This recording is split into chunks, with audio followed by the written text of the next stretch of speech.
السلام علیکم ورحمۃ اللہ وبرکاتہ۔ دوستو، نکاح کے خطبے تو آپ نے بہت سنے ہوں گے، لیکن آج یہ خطبہ بھی سماعت فرمائیں آپ۔ لله نحمده ونستعينه ونستغفره ونؤمن به ونتوكل عليه ونعوذ بالله من شرور انفسنا ومن سيئات اعمالنا من يهده الله فلا مضل له ومن يضلله فلا هادي له ونشهد ان لا اله الا الله ونشهد ان محمدا عبده ورسوله قال الله تبارك وتعالى في القرآن المجيد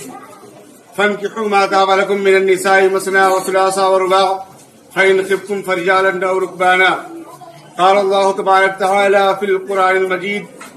والضحى والليل إذا سجى ما ودعك ربك وما قلى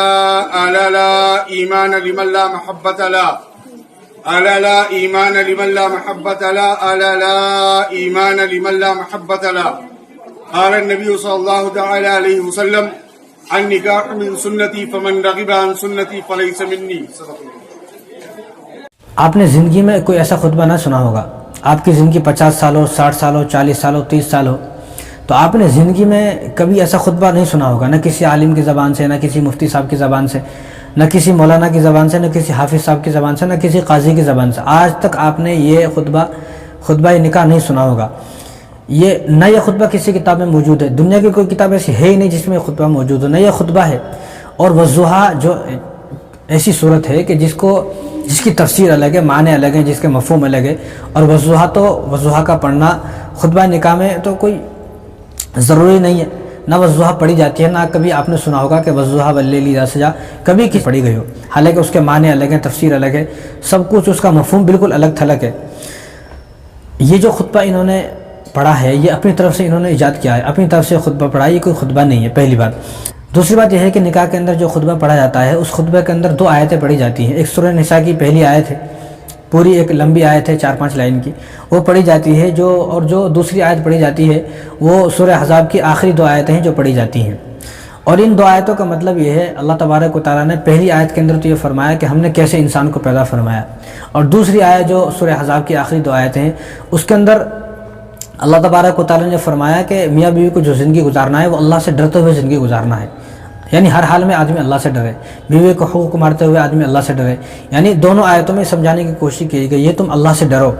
یہ 2 آیتیں پڑھی جاتی ہیں، اور آپ نے بھی انہی دونوں آیتوں کو آج تک سنا ہوگا، کسی خطبہ کے اندر آپ نے جو ہے والضحیٰ آج تک نہیں سنا ہوگا۔ دوسری بات، جو حدیث پڑھی جاتی ہے وہ آپ کو بھی معلوم ہے، النکاح من سنتی فمن رغب عن سنتی، یہ حدیث پڑھی جاتی ہے، مشہور حدیث ہے،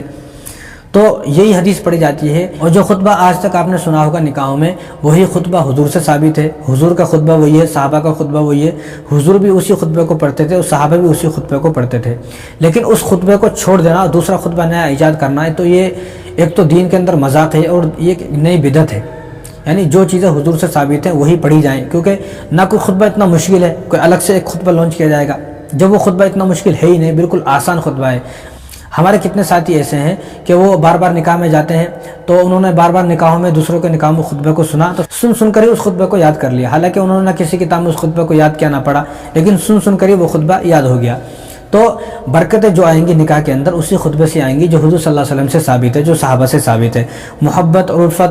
محبت ہے، الفت ہے، دونوں کے درمیان، میاں بیوی کے درمیان جو انسیت ہے، جو ایک دوسرے سے لگاؤ ہے، وہ اسی خطبے سے پیدا ہوگا جو حضور صلی اللہ علیہ وسلم سے ثابت خطبہ ہے، جو صحابہ نے پڑھا، حضور نے پڑھا۔ لیکن جو خطبہ نیا ایجاد کیا ہوا ہے، ان خطبوں سے نکاح کے اندر کوئی جو ہے محبت پیدا نہیں ہوگی۔ اس لیے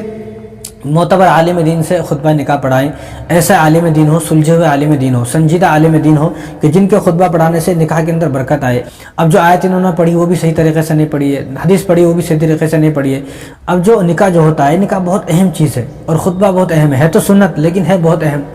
سنت ہے، لیکن لوگ اس کو ضروری سمجھتے ہیں پھر بھی کہ خطبہ کے بنا اور نکاح کے بنا کوئی بھی آدمی جو ہے اپنے نکاح کو جو ہے قابل قبول نہیں سمجھتا ہے، صحیح نہیں سمجھتا ہے، حالانکہ وہ سنت ہے۔ اس لیے نکاح جو ہے، خطبہ جو ہے بہت اہم چیز ہے۔ اس لیے آج جو ہے میاں بیوی کی زندگی شروع ہو رہی ہے، تو میاں بیوی کی زندگی جو شروع جب ہو رہی ہے تو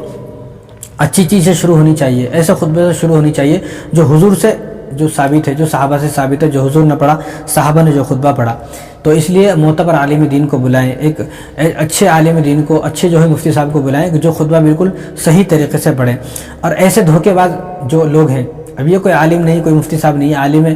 عالم دین اور جو کوئی عالم دین ہوتا ہے، مفتی صاحب ہوتا ہے، قاضی صاحب ہوتا ہے، ان کو تو پتہ ہوتا ہے کہ مجھے کیا پڑھنا ہے. تو ایسے دھوکے باز جو لوگ ہیں جو دھوکہ دے کر لوگوں کو نکاح پڑھا رہے ہیں،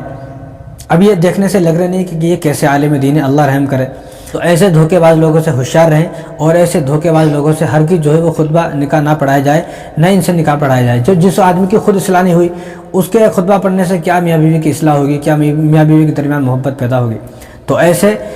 دھوکے باز جتنے لوگ ہیں ان سے ہوشیار رہیں، معتبر عالم دین کو بلائیں، ان سے اپنا نکاح پڑھوائیں. السلام علیکم ورحمۃ اللہ وبرکاتہ.